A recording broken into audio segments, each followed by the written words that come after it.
Mas eu tô rindo à toa. Gosta carregando um tijolo lá de facada.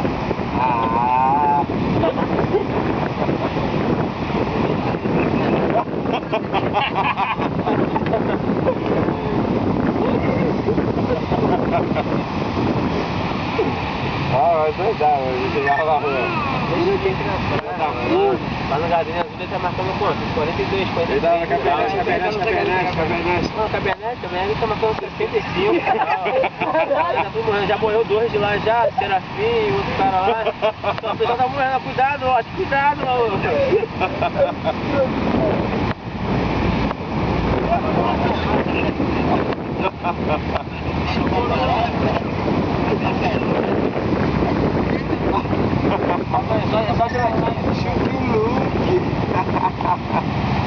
Olha lá o teu padrinho ralando pra caraca, fala com ele.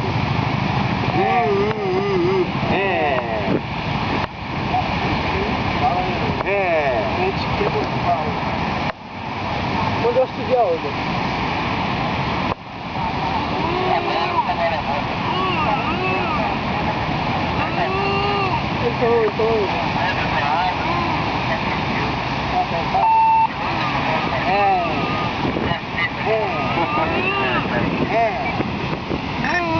Porque espera só tá dormindo, tá dormindo fora, mano. Dormiu só acabou. Ele quer morder.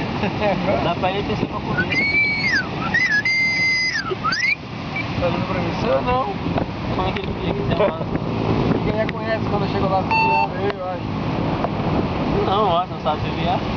Não, ele fazia.